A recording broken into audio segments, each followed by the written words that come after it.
This is Weekend Deal on the Nigerian Television Authority on the network service and of course across all NTA stations. I want to say a big thank you to Innovate Hub for the beautiful display you see there at the head of all the other beautiful displays. And that is not all. Recently, it was time for the TED Fund Alliance for Innovative Research, popularly called TED Fair. Capsy was there, and she brings us all the juicy and interesting details. Sit back, relax, and learn.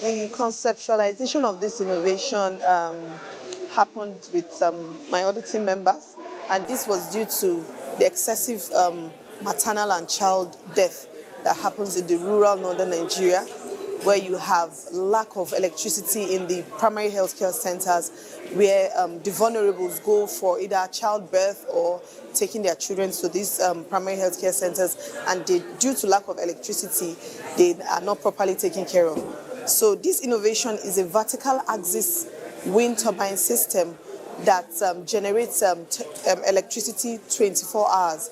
When you have wind in your axis, you can just place this innovation on a rooftop, and the moment the blades turn, you have constant electricity. Orufe is a shredder for shredding abacha, shredding cooked or uncooked cassava that is used in making abacha. So here we have the machine that does the shredding. It works with spinning a disc that has two different blades. We have the blade that slices the cassava and the blades that does the shredding, that cuts it in bits. So it comes out and is dried.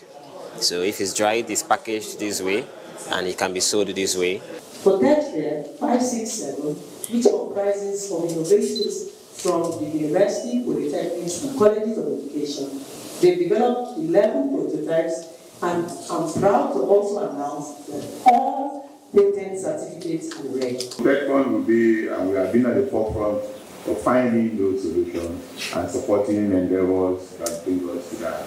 As a result, it has become imperative for us to adopt a more sustainable approach that is rooted in science, technology, and innovation.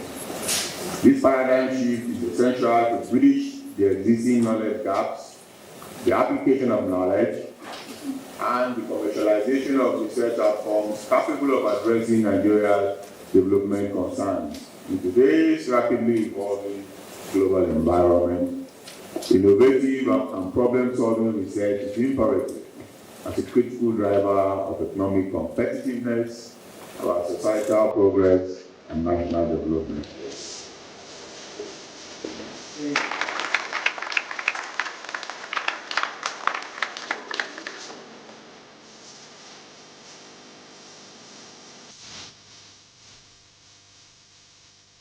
She was here just dancing and screaming. I'm beginning to wonder between Davido and Osime what's going to happen in the studio, because for those two guys. Anyways, today is about personal safety and security, and we are paying a special attention to one chance, and that's because so many Nigerian families have been traumatized, communities have been left on edge because of the incidences of one chance in our society. What exactly is one chance, and who can be a victim? Splendor with a story, one right gone wrong, will be telling us. Okay, my director just told me Jane will be telling us with her real life stories, not Splendor for now. Jane, take it away.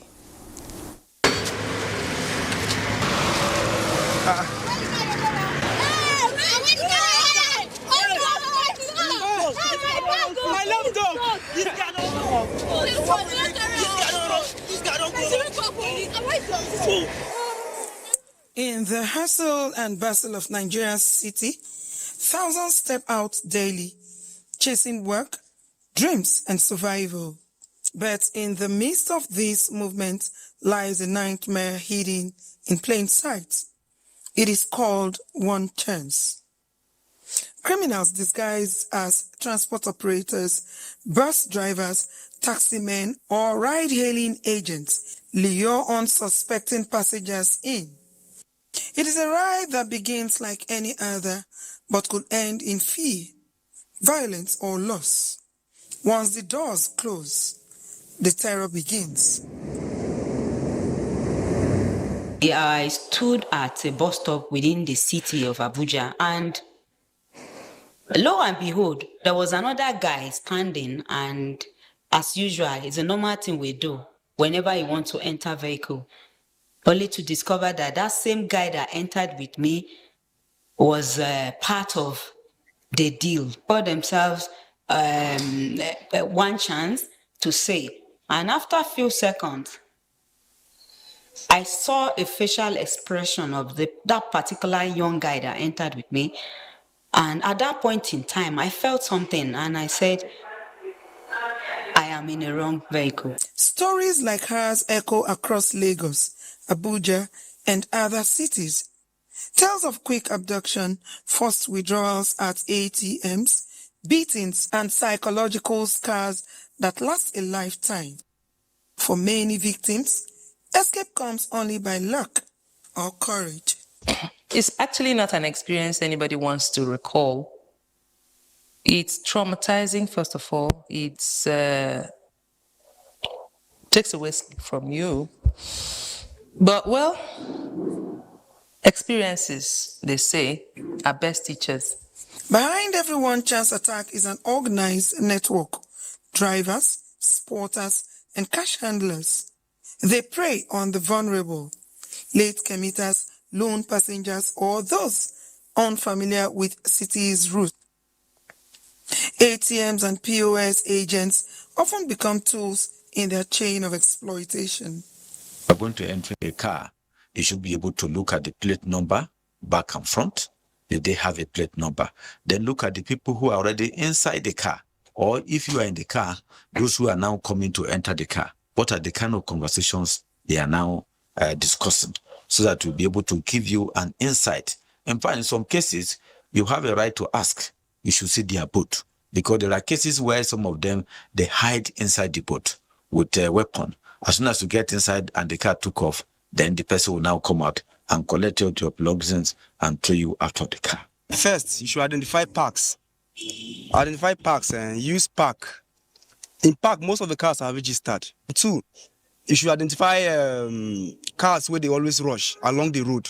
They're always in haste to carry passengers. Then they do like saying the rush goes somewhere. You can't do rush, you go be prey to them. Experts say unemployment and corruption have turned these criminals into a business, one feeding off urban poverty and desperation. There are many parameters why people go into crime. There are many numbers of youth who want to be gainfully employed, but the jobs are not there. Then some of those ones can easily move into thinking that crime is going to benefit. Beyond the stolen money or broken bones lies something deeper. Fear. Fear of strangers, fear of a city that once felt like home. How did a simple ride turn into a battle for survival? Jane, many thanks. That was quite in-depth, and in a way it feels so good to see our sisters in good health. Good a thing the NTA family rallied, when a trauma and a challenge struck, and thank God our sisters are doing very well now. That is not an experience that anyone even wishes for your worst enemy, if at all you have any. Well, as busy as Kapsi was, she also went out on the streets to learn a bit more. This one chance people, do they have two heads? Why are they still persistent? This is a terrible, terrible thing. Kapsi, what's up? What did you find?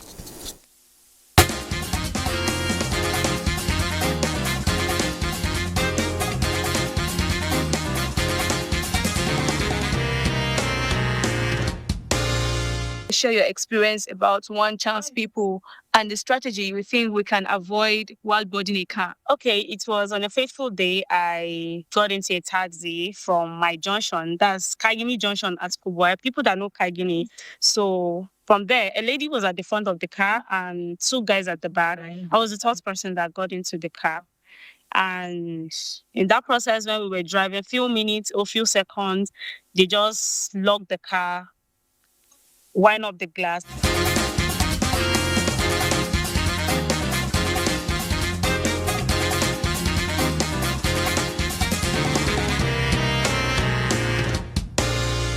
Like that. And what I would advise the community to do about before boarding into a taxi is be careful, be very, very careful, because I know that it's not easy to identify the one chance people, but just be careful and be observant. For you to avoid one chance, there are certain things you need to observe while trying to align a vehicle. Number one, you don't align a vehicle in a place where it is on mark. When I mean on mark, there are places where vehicles are supposed to pick passenger and things like that.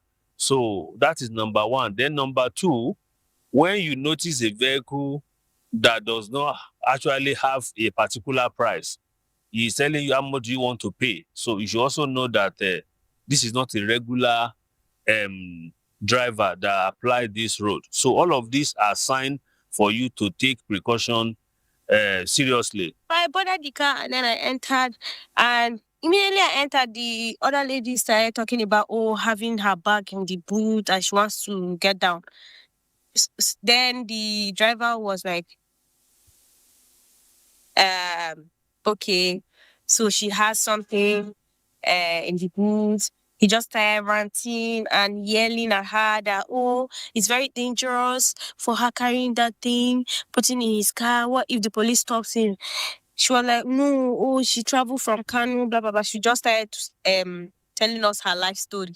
I did not say anything as they were talking. Then others say, no, it's very dangerous. People might, whatever is going on might attract people. So we should go somewhere safe to share the money. Then someone, the other lady volunteered that we should go to her house to share the money. The reason I didn't drop was because I thought they were driving towards Nyanya. So my plan was when they get to Nyanya, I would drop and tell them, me and her. So I did not even know when they cornered to Banex, truth be told. I thought we're still going towards Nyanya. They don't corner to Banex. And I told them, driver, I want to drop here.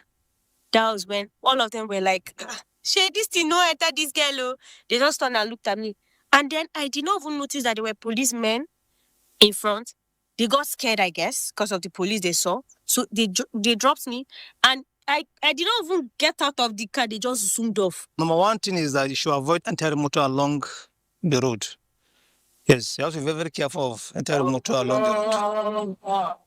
And secondly, before you enter any vehicle on the road, you need to observe those who are in the vehicle, that is the person at the front seat and the back seat. Because at times, you see a lady at the front, two men at the back. So on the process of entering the vehicle, one might come down for you to be in the middle. So as long as you're in the middle, they won't pick anyone, they won't pick anybody along the road again. You'll be the only one they'll pick. And you won't even understand that, okay, this is their plan. There was a time I ordered a ride online. So when it went clean, I was like, the plate number wasn't corresponding. It was a two different plate number. So luckily for me, I had to check very well before entering. I noticed it. Meanwhile, asking the cab guy, he was like, that he just recently changed his vehicle, that he has not changed it online. I was not like, no, it's not done that way. Even if you bought a new vehicle, you should actually change it on the app so that people will know that this is actually your vehicle. That's how they kidnap people. So that's my bit experience. Another one, we need to be security conscious, because most vehicles now, when you enter inside, before you enter, first check its number. Then when seated, check the handle of the door. Because most people, they have tampered with the handle that once you sit down, it's broken. You can't open it from inside.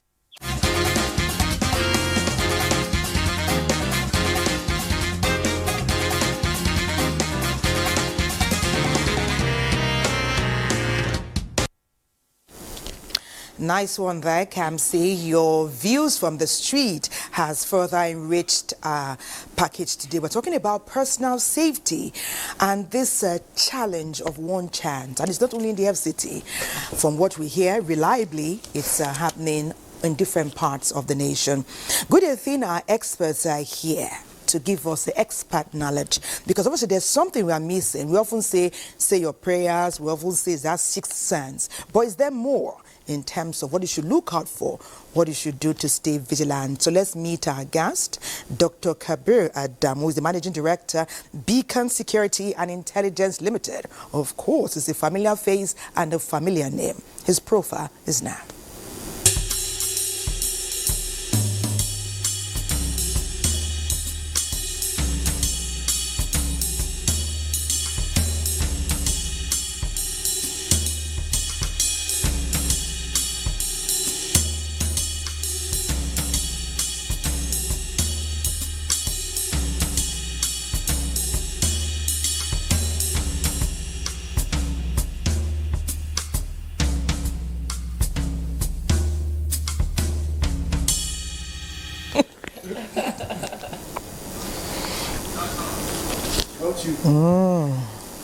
Dr. Welcome to Weekend Deal. I know. The pleasure is actually mine. It's a shared pleasure. Okay, he's not alone. We have another guest. He is Comrade Wim James, the National Financial Secretary, National Union of Road Transport Workers, former State Chairman at Akwa Ibom State, former Zonal Chairman, and a graduate of Public Administration. Sir, you're welcome to Weekend Deal. Thank you. Okay. Today we're talking personal safety and security. We all know that it is one of the most important things for us as human beings. I'll start with you, Dr. Ademo. One chance in Nigeria. You hear it again. I mean, recently my heart was broken when a bride to be, 1 week to her wedding, she went out for shopping and she returned dead. If that's the way to put it, yes. She entered one chance, they pushed her out and she died. What can Nigerians look out for? So a couple of things. One chance, the vehicles, as it were, that have turned into criminal centers. So in other words, the crime is committed in the vehicle. And so in normal criminology, one of the things you will look out for is the location of the crime. So in this instance, it is the vehicle. So how can you avoid exposing yourself to a vehicle that type of crime can occur? The most, I think, simple advice would be go to a registered park. Okay. Because parks have systems in place to reduce the possibility of one chance perpetrators, patronizing them or using them. As an example, they would have registered their drivers, they would have registered their vehicles, they would have probably profiled the drivers to know who they are, to know what they do. So even if, God forbid, a registered vehicle within a park commits one chance, it can be traced. And then the necessary actions taken against the driver. He can be, arrested. He can be prosecuted. But where you just stay by the roadside and you flag down a vehicle, number one, you are exposing yourself, because at that point, honestly, you are at the mercy of God. The likelihood of that driver and the vehicle becoming a crime scene is extremely high. Of course, the other one are all these hail cab vehicles. Yeah. Those ones too are reasonably reliable because they've been profiled. Their drivers are registered too, even though they still have a risk. Because unfortunately, over time, the know your customer KYC component that should have been done by those hail cabs and is not being done adequately. So your best bet is to go to a registered park. Of course, next to that is this hail cab services. For T, I know you're itching to try to ask questions, but I want to say something because you're a security expert. Some of the experiences we hear from these victims is the fact that they go from ATMs to withdraw money. Is there nothing put in that system for an alert to say, why is this person continuously, from 180? Is there nothing put? Because it's funny. Our colleague Susan was taking all around the whole Abuja, and she was withdrawing from ATM to ATM, and still, is there anything we can do? As you know, I run a firm, and we sometimes get cases like this that we try to help. The most ridiculous one I've had is actually a diplomat who was accosted somewhere in Jabi, and then they entered his vehicle. I think there were 2 or 3 in the vehicle, went to the Transcorp Hilton. You know how the security posture of Transcorp Hilton went there and used the ATM in Transcorp Hilton to withdraw money. And they succeeded. Back to your question. Technically, all ATMs are supposed to have cameras. Yes. And apart from cameras, there are digital traces. For instance, if you withdraw money, first, the camera would have captured you. Secondly, if the bank is interested, of course, with a court warrant or some form of documentation from the security agencies, who withdraw that money, at the time the person withdraw that money can be traced. So, but again, this is Nigeria. Unfortunately, we've dropped the ball in some of those things. I can tell you with all confidence that there are certain ATM machines that don't even have camera, or even where they have cameras, those cameras are not working. The second part is the monitoring capability. Of course, if a pattern is established where cash is being withdrawn, it should raise the concern. And I think there are banks that are doing better than others.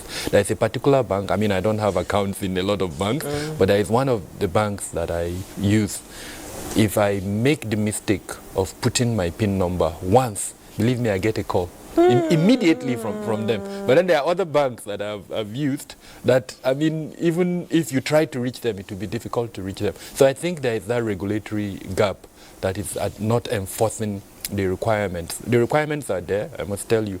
I think one of them is that there must be a functional camera in those. So if all of these things are being implemented, it would definitely help reduce what you've just described. Okay. The second element is that, of course, you can trigger if you are in distress. Most banks have telephone numbers.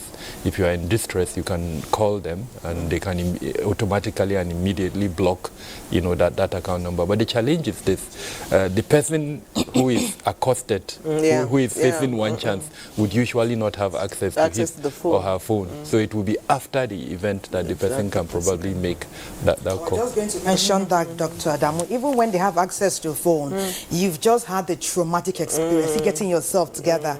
You may even forget the number of your spouse or your child or your family member at that time. But of course, it's good advice. There are also incidents where the cameras were there. The evidence was there. They accessed the video, but the traumatized customer did not get their resources back. Yes, eventually. At that point, we often say, thank God that you are alive. Friends and family are always willing to bring up what is required as far as the family member is safe. Okay, let's look to these vehicles now, because it's not when they are pedestrians or when they are on the streets that these things happen. They are seated in a vehicle and the vehicle is on the move oftentimes. So security expert has spoken.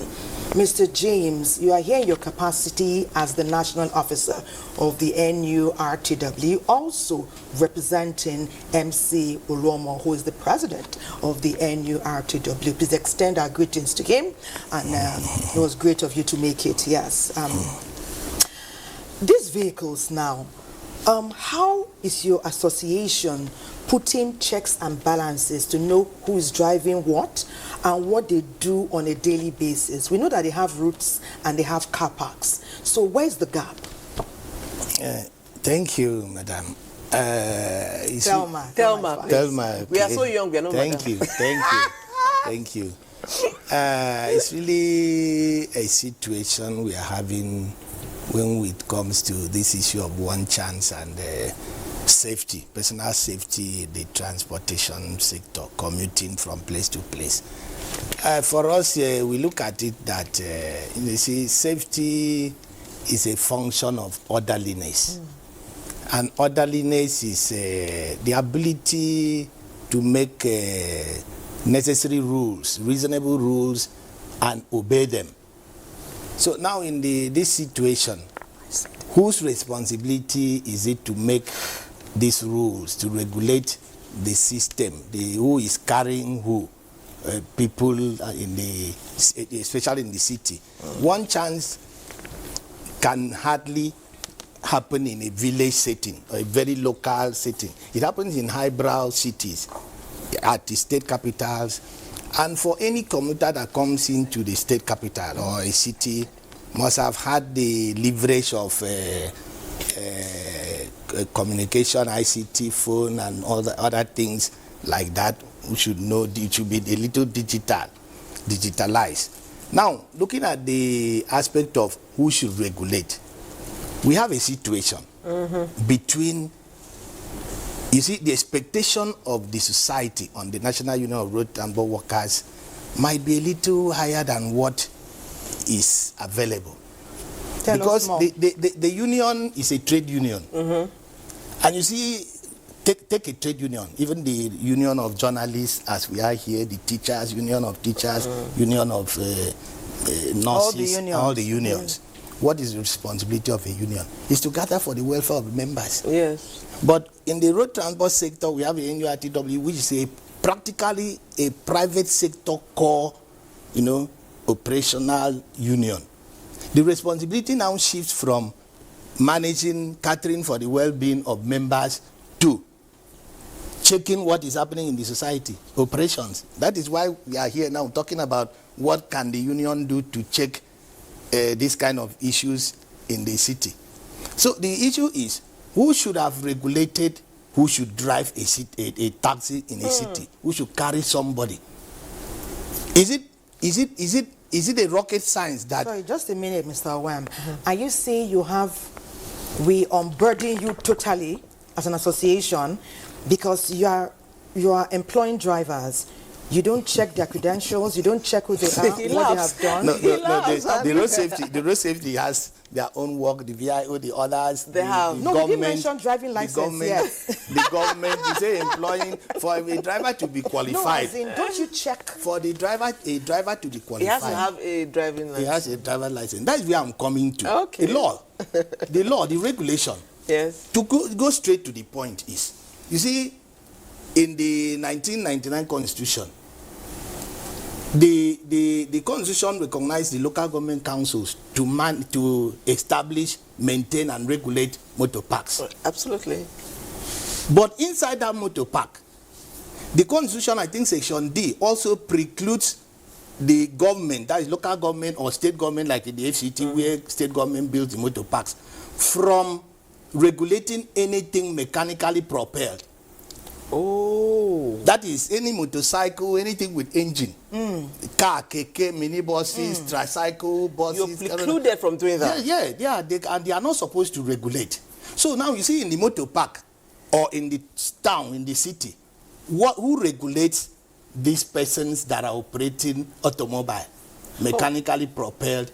So the only thing you have there as per something close to regulation activities or what issues is the National Union of Road Transport Workers. And this National Union of Road Transport Workers, the only backup law you have is the Trade Union Act, which we know, only stating that our jurisdictional scope covers all persons engaged in transportation of passengers and goods by road.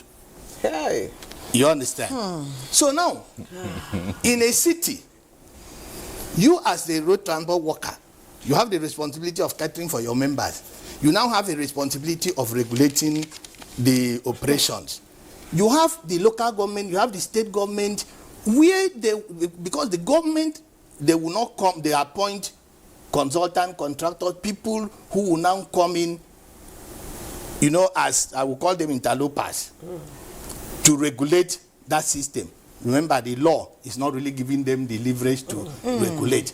But they want to forcefully regulate. And how do they regulate? Okay, like in Abuja here, you have AMAC or whatever, people operating task force under the state, the government. Yes, the local government. Which one is easier? The NURTW now has its tentacles at the unit, motor parks, unit. So every commercial driver operating taxi, tricycle, bus, or whatever in the city, if it is to be properly regulated, should be known Because everybody should be known by somebody. Yes. Before a driver would have taken his vehicle to the road to operate, he must have known, registered in a unit or a branch. Somebody in the unit, the executive of the leadership of the union and the unit must have known this person.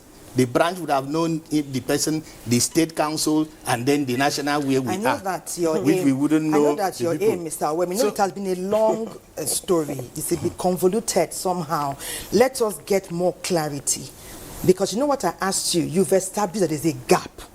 But you are aware that the gap is causing challenges. Yes. Has your union done anything thus far? Where are we now? Certainly the fact is that the government should, rather than overlapping to set task forces to try to regulate or monitor the commercial transportation activities, should collaborate with the union to strengthen the union, because the union has the facility, the manpower, the structure already. Unit, branches, you know, everywhere. So because if somebody in the capital city task force is regulating a driver, how will he know this driver? You know, if you are now like the union now, the task force goes on checking, maybe a driver is suspected. The first question would have been, where are you operating from? And that driver should have been able to know where he's operating from. I'm operating from AYA. I'm operating from Area 1. I'm operating from Kubwa. And in that Kubwa, maybe a call is put across. There's a branch chairman. There are branch officers. There are unit people. They should know that driver. So it's not a very difficult thing. But you see, when the responsibility of checking whoever is operating is not on the union, is now on somebody else, that person is only interested in the enforcement. Oh, so it's not well apportioned. It's not well apportioned. But are you sitting back and watching your association, your union, as you watch? Have you made any moves to see how you can merge things in? Because people's lives are at stake. You knew this challenge before we started this conversation today, and you are seeing that the one chance thing is gaining, what is it called, nationwide. You knew that there's a challenge, or your association is aware that there's a gap. What moves are being made? What can be done now? Because it's lives we're talking about that are being lost almost on a daily basis. The union has been trying its best in areas of, like intercity transportation. The union already established like the issues of passengers, commuters manifest, where every individual who enters a vehicle must, the data or details must be, taken, the drivers must be known, and the people, somebody must have to go to the appropriate recognized motor parks. So those are things, and we are collaborating even as of now with the security agencies to go digital, to digitalize those operations so that we won't be, it will be real time and won't be paperwork. Thank you so much, Mr. James. I mean, Dr. Demo, I have so much questions for you, but Mr. James, I want to say that I'm feeling a certain way after your response, because I don't know how soon it will be Uhuru, how soon we are going to celebrate that the Road Transport Worker Union is holding their own end of the bargain. But hold it. You're looking at me in a certain way. Why? Hold it. We'll go on the break. When we come back, our conversation will continue. It is Weekend Deal, your favorite weekend show on TV. That will be seeing more of Temi Samuel in this December month. Abby. You know, everywhere there's jollificating, like we say in local parlance, Temi Samuel should be I invited. like him? He wants to know what makes us sad. And what makes us sad is lack of money. So Temi Samuel, be ready. I've told you my own up front. I'm not going to pretend about it. Please, Temi came to make you dance and be happy. He asked a question. He's not a banker. He asked a question. We want to know what makes me sad. Okay. Okay, thank you, Temi. Thank you, Temi. That was amazing. And you know what I like? He is focusing on Nigerian artists. That means, he's looking into what's making them tick. And Temi too, you're going to tick. Amen. Nice. Okay, let me talk to you, Doctor. Let me let Mr. Awem James breathe. Mr. Awem, let them not bother you again for now. Let me go to, I will let patients take the part 2. Let me go to Dr. Kabir. Dr. Kabir, you know why this is very important at this time? We've entered the Ember months. From September, people began to move out with caution. And amidst all the normal cautions we take, like saying our prayers, listen to the sixth sense, call somebody, look at the car very well, check the number, take picture of the number plate, we still know that those fraudulent group of people are planning a lot, especially for this December month, which for them, some say is the grand finale. But we are going to surprise them with the amazing tips you are going to give us, Dr. Kabir. Not all of us are security analysts, but I know there are things you can tell us that we can arm ourselves with and spread the gist nationwide that will, those people, they will go hungry if they will not do legit work. Tell us more. Awesome. So, I'll approach it from two levels. Number one, the regulatory advice, because there is somebody responsible for transportation. And I want to emphasize the importance of transportation in our lives. We're here, all of us, partly because of transportation. We did not wake up here.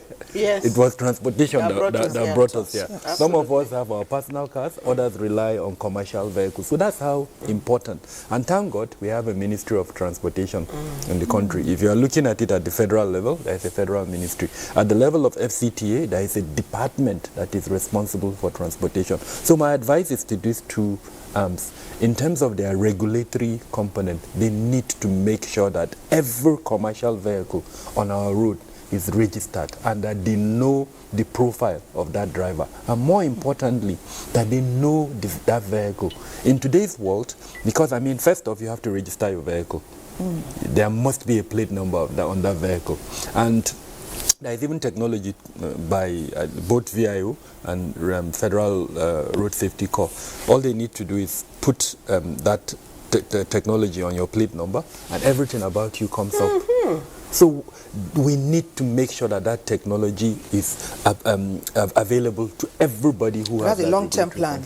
No, not really. It can be done before really. December. How much do we pay for registering our license? It has increased. Yes. And that technology is not so expensive. Put 20 young people in a room. Believe me, you'll be amazed at what they can come up with. In a week? And another thing that sometimes I marvel at the way we do things in Nigeria. There is the Federal Ministry of Communications, Innovation and Digital Economy. Some of these things we don't have to go to South Africa or India or China to bring them. That ministry can actually help us. NIDA can play that role. So from that regulatory point of view, the responsibility is purely theirs. My co-discussant has explained to us how they are a union. So they don't have that regulatory responsibility. It is the regulatory agency. But then I'm not absolving them completely. I'm sure when you come to discuss with him, you would mention. Now for us as Nigerians who patronize or use these vehicles, number one is, as best as possible, restrict yourself to using parks. Where you can't use parks, then please use hail cabs. Hail cabs, yeah. In the minimum, and there are so many in today's world. So by doing this, you've reduced significantly your risk. You've not eliminated it, but you've reduced the risk. If for any reason you can't use these two and you have to go out and just wave a taxi down, then please take certain precautions. And I was very happy when I was listening to Words from the Street. I think that's what it was called. All those tips that were mentioned there about being vigilant. In security, we have what we call 3 A's. Awareness leads to anticipation and then leads to action. And I must thank you for the awareness you are raising. Thank you. Anyone listening to this has been informed. Now, if you decide to now jettison all the advice that you've been given and you behave illogically, because the average human being is logical. Yeah. If you've been told there is danger, that's where the awareness starts.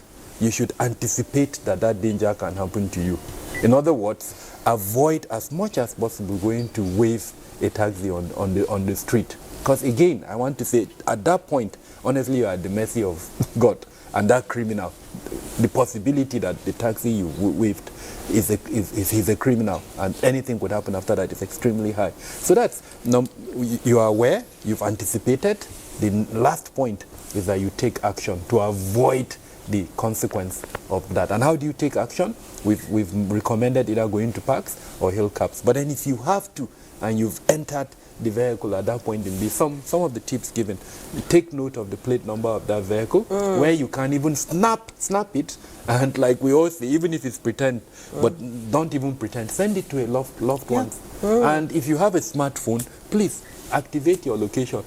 Even if you are involved in extracurricular activities, which I don't want to go into. Yeah, but activate your location, activate really. your location. Because what it would do is, God forbid, if for any reason we're looking for you, that location can help. And in today's world, most mobile devices do have that option. And so even if it's a smartwatch that you have activated on it. So these are some of the tips, but there are a lot more that we can talk about. Nice. Thank you, Dr. Kabir. Thank you so much. Our messages are coming in fast. We're going to ETV after this, but let me just read this so that you'll be thinking about it. It says, good morning, ladies and gentlemen. Nice topic in view of the insecurity situation across the country today. My suggestion is in respect of withdrawal from ATM under duress. Can the banks explore the possibility of incorporating a distress button on the ATM to enable the victim of one chance to trigger unusual withdrawals and possibly block the account for withdrawals until the account owner's intervention? This is from Mr. Obianu, Abuja. NTA TVE will be just what you said? TVC. Okay, NTA TVC will be joining the conversation now. Take it away. In the shadows of Nigeria's urban landscape, a silent network thrives. The wheelbarrow pushers transport goods, facilitate trade, and keep our markets alive. It's hard work, but it's a living. Despite facing numerous challenges on the road, they persevere. Regrettably, some wheelbarrow pushers have been linked to criminal networks serving as informants. They provide crucial information to robbers, targeting wealthy traders and individuals. The Weekend Deal team attempted to engage with authorities, seeking solutions to curb this trend and protect communities. Unfortunately, our efforts proved abortive.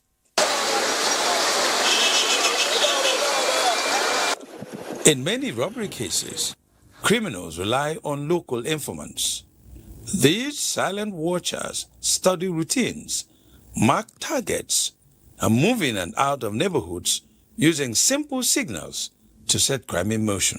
For example, not far, about 2 or 3 months ago, when you get to the front of your shop, without anybody suspecting them, there are people passing by. We thought that maybe they are buyers, they wanted to buy something, but they will point gun at you without anybody noticing that.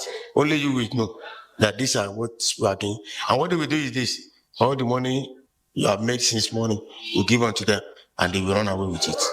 We are able to apprehend 2 or 3 of them last week. Also, we tried to rob a building material trader. So some of them will be inside and they will be operating outside. However, it was gathered that some Nigerian states, particularly Lagos, have already taken steps to regulate wheelbarrow operations due to environmental concerns and security threats. In our area, and just as you mentioned regarding to those cart pusher, we call it truck pusher, I know some of them, not every of them, some of them, they have evil motive. So when we see some suspicious movement like that, we try to put our light in everywhere. But we have found it totally. As you know, they are all in our community, they are within us. So, and we cannot just chase them away completely, because some of them are looking for their daily bread. Without doing that job, they won't be able to eat. But we monitor every movement. We have our teams, we have our security people to monitor the movement of the people in and out. And all of us have our neighbor keeper. When I notice something, I call you. We have a very good network in this community. The issue of wheelbarrow pushers allegedly serving as informants to robbers is a concern that needs attention. It's a reminder that insecurity often hides in plain sight. On the streets we walk, in the faces we overlook, and then the trust we readily extend. That's why it's crucial for everyone to remain vigilant and collaborate towards building safer communities. Many thanks, NTA TVC, and we keep hearing that word like ETV. We keep hearing that word like a recurring decimal. They say stay vigilant. And Dr. Kabir has already advised us that we should be intentional about our safety and take every precaution necessary. Mr. Wham, how are you doing today? How are you feeling? Fine. Great. We are very, very excited that you're here with us. And if we want to leverage on our conversation we had in the past, we want to take it to another direction where each patriot, every Nigerian is a patriot, you know, and we know that anything we can do using our office as an individual, as a collective, to ensure that we bring safety or its measures to our people, we often avail ourselves of it. So I've asked Dr. Kabir, this is the final Ember month we're entering now, December. With what we have seen for September, October, November, what are your expectations? We do not want to say that those mischievous people will up their game, but perchance they do. What are you and your team on the lookout for? And how are you planning to nip any mischief in the board wait to happen nationwide? For sure, like I said, when it comes to this insecurity and safety issues, I think in the major motor parks, we are doing our best. You will hardly hear of these, happenings of cases like that from the motor parks where the NURTW is definitely actually in charge. And on the road, yes, we talk about the flagging down taxis. We don't have option because there is always what we call along. Yes. There must be along. People must move from one street to the other. Another. And at certain designated areas, like what we call bus stops, or have as bus stop or stopping point, loading point, the NURTW officers are there, and they work. They do well identifying vehicles, knowing who is passing through and all that. But like when it comes to this festive period, we up our game as well. Sometimes we have the, what do you call them, the monitoring team who goes around town, maybe basically in uniform. Some in uniform. We also have some persons who now looks and identify maybe taxis that are suspicious. And then we can bring in, maybe report them to the police, take the numbers, report to police, or report to the next stopping point or, motor parks, so that such drivers could be accosted and ask questions.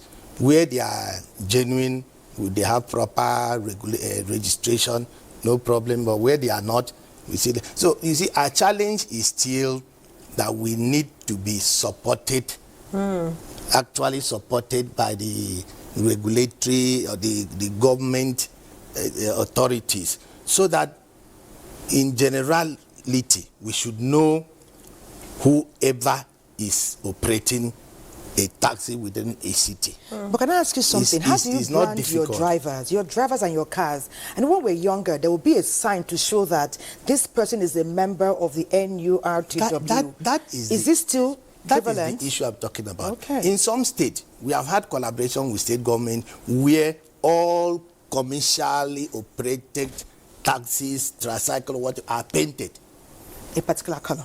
A particular color. There are states like that. Some you have where they have bold numbers, identification numbers, who are, if you key in that number, you find them digitally and you know them.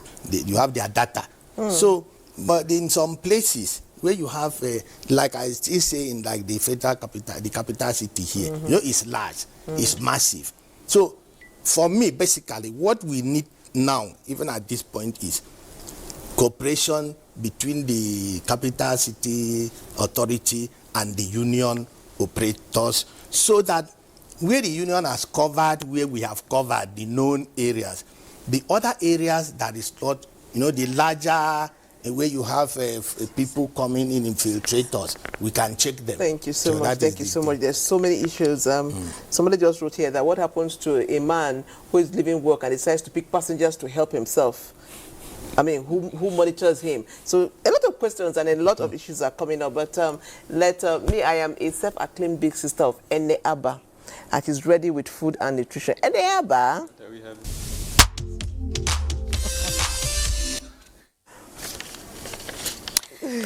Always a pleasure to see you and learn about food and nutrition and how to eat to stay well. Already, Patience promised us some catfish, some salmon, and the rest. And of course, I've already called Chef Sam to get ready to prepare this delicacy. Perhaps we'll enjoy it tomorrow, right? Yeah, I agree. Okay, Yinka Adegboyega, who is our director for this show, also been doing some work. He said, I know I'm going to direct, but this thing concerns me. It concerns all of us. What can I do to add value? And this, what you're about to see now, is the result. Yinka, share, please. Security is a day-to-day activity in your house. The way your son behaves, if you keep quiet, if it is bad, it will bring insecurity into your house, into your family. So the parents must sit up to tell their children what is right and what is wrong. Tell their children how to behave. There are people in the house. Immediately they hear kokoko at the door. A child of 2-3 years will want to jump to open the door.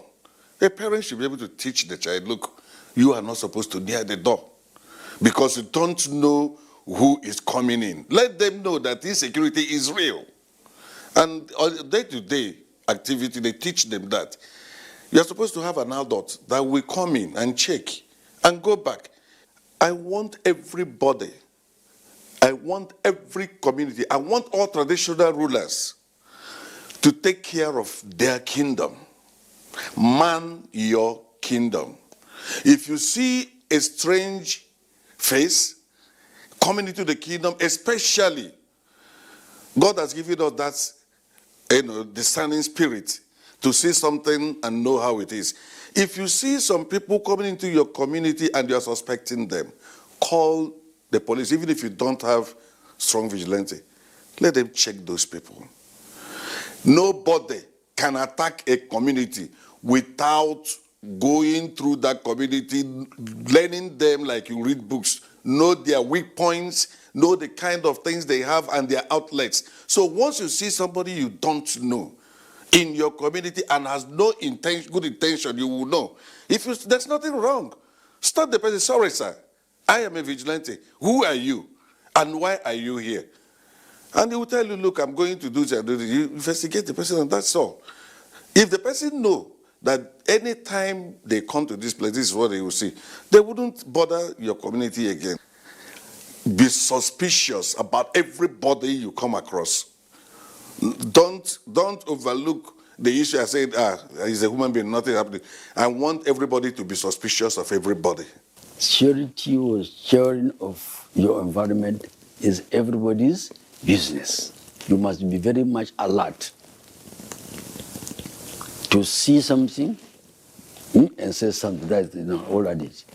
If you see anything that can disturb your own security and the security of your environment, either you take action immediately, if you can, or you report appropriately.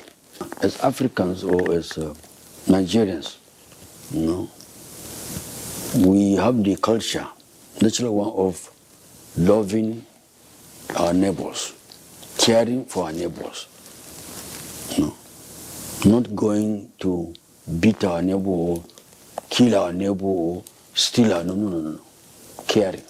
We want to see a society whereby everybody should be very much alert now. When you see things going wrong, if you cannot handle it, you cannot do something on it, you report it. So that everybody will be very much aware. And we need a lot of propaganda on all our spheres of life, especially in our churches, in our mosques, anywhere we gather. Collectively as human beings, we continue to propagate out of living well, out of discipline, out of following the norms, natural. We have so many messages here, and our friend Mohammed Isa Okat and Kerefe from Kogi State has given us a long list of what we can do to keep safe, from personal safety in Nigeria to major safety risks. He's talked about daily safety strategies and tools. It's a whole masterclass here on the iPad. Thank you so much. We would be looking at it. Okay, another person said, good morning, what an amazing show, so right for the season. Thank you so much. Somebody also said, good morning, my beautiful daughters. You're looking stunning this morning. Today I'm reading it with one panache. It's Tariq Glam Squad. I keep telling you guys, thank you so much, ma. I'm always on alert because I have experienced a lot of crisis from Plateau State. Aisha, Grandma, God bless you. Thank you so much. We love you, Grandma. And then, oh God, an amazing show. I cannot take my eyes off the TV. Oh, thank you so much. So this says, thank you so much. God bless NTA for every weekend making our weekend special. One just said, I love this show from Yemisi in Jakpo Estate, Akure. Yemisi, we love you right back. Sule is here with the papers. Sule. Hi, ladies, gentlemen. It's a pleasure to be here with you this morning. And of course, let's get straight to the papers, and we're starting with the Weekend Trust. Okay, now, police for hire. Of course, we have a security expert in the studio, and it was quite refreshing for a lot of Nigerians when on the 23rd of November, the president gave a directive that the police, there should be a total withdrawal from police escorting or attached to the VIPs. What were your thoughts about that? Quite novel. One of the challenges within the police is the inadequate manpower, and if they are going to free up this number, there are reports that have estimated the number to be 100,000, which is huge. Yes, that's huge. A recent report by an European Commission on Asylum or something like that, you know, after they did a survey, came up with that number, 100,000. But then the Inspector General of Police 2 days ago did indicate that, according to his record, what they've been able to establish is 11,000. 11,000? 11,000. That is huge to me. Yeah, but then I also have this message for the IG. That's at the federal level. We know that every commissioner of police also has his own arrangement. DPOs also have their own arrangement. So by the time he goes down to the commissioners, to the DPOs, the number may increase to 50,000 or even the 100,000 that we're talking about. So yes, it will help, definitely. Definitely. All right. So now the next one says, meat, vegetables are foods, are poison. Details of that can be found on page 11. Now, let's cross over to Leadership Weekend. We start with story just above the masthead. Guinea-Bissau incident, not a coup, says Jonathan. Details of that on page 7. Taraba declares state of emergency on infrastructure, human services. Details on page 15. Now to the leading story. Renewed attacks. Experts call for good governance to end insurgency. Military well-equipped to wipe out terrorists, says Major Banjo. Opposition parties' leaders allowed Tinubu over KB schoolgirls' quick release. Details of all this can be found on page 4. Now, Shetima Atiku governors, others attend Sheikh Tahiru Bauchi's funeral. Details of that can be found on page 6. Now, our faith remains unshaken despite attack, abduction of church members. Kwara CAC pastor, details of that on page 26. All right, Nigeria becomes 7th ECOWAS state to launch on a unified biometric identity card. Details of that on page 6. Now to The Guardian. Okay. We go straight to the leading story. As Yuletide beckons, motorists, commuters agonize over deplorable interstate roads. Details of that on pages 8 and 9. Nigerians spent 21.8 trillion naira on petrol in 12 months. Details of that on page 2. Enough of lip service to state police. World Health Organization, UNAIDS, urge renewed commitment to end HIV in Africa. Details of that are on page 3. Nigeria doesn't violate religious freedom. Federal government insists nation battling worsening terrorism. Banana Island property. Bunza accuses NDIC of intimidation, vows to seek legal redress. Details of that on page 3. Now to blueprints. We start with the story just above the masthead and is still on insecurity. Federal government moves against cross-border crimes, unveils ECOWAS biometric card, set to introduce single travel emergency passport January. Details of that are on page 10. And on their series of the unforgettable heroes, this weekend you read about Ahmed Gulag. I'm sure if you turn to page 23, you will see that story. Now to the leading story, underage gambling. Experts warn on harmful consequences as cases soar. My friends lured me into it, says a teenager. Only 18 years and above are eligible, the expert. It's difficult to differentiate among 16, 17, 18-year-olds. Operator, there should be strict compliance with age verification, says NGO. Details of all this can be found on pages 8 and 9. Now, this is a real concern in Nigeria now when we talk about gambling. And it's almost like wherever, even if you go to the remotest village in Nigeria, you see element of that. And in as much as it's allowed, there must be caution attached to this, because some people are really going through some difficult time now trying to deal with this. Because some people are addicted. Addiction. And good thing, we're talking with a lady yesterday, and there's so much being done for addicts. She says we should not stigmatize them. That is not because they are careless or morally bankrupt. That is she called it a disease. And as The people dopamine that comes people are with working double time to ensure that they get the help that they need. Because when you look at a teenager here now, what does he do to earn money? Now, by the time you put in this and you don't get the result you want, or maybe you heard somebody want something, you always want to invest in it. Where are you getting the money you're going to, and that might lead to stealing. And it starts from home. So parents need to be cautious to watch their words when we talk about this. If I can quickly mention, students, I've had instances where, you as a parent, you give your child tuition, especially in tertiary institutions. He goes there and then somehow falls into this trap of gambling. And then all of a sudden, he doesn't have the tuition. You as a parent have given him. So that's an area that we need to really look at closely. It's real, it's happening. I've handled so many cases like that. That's interesting there. And in our days, some level of gambling used to be weekly, but now it's every minute. I mean, it's on smartphones. We were looking, honestly. Everything is going digital. In those days, we were looking forward to Saturdays so that you do the normal pool. But now it's beyond that. People are addicted. All right, let me take one more story from here. Media landscape rife with fake news. Says the Minister of Information.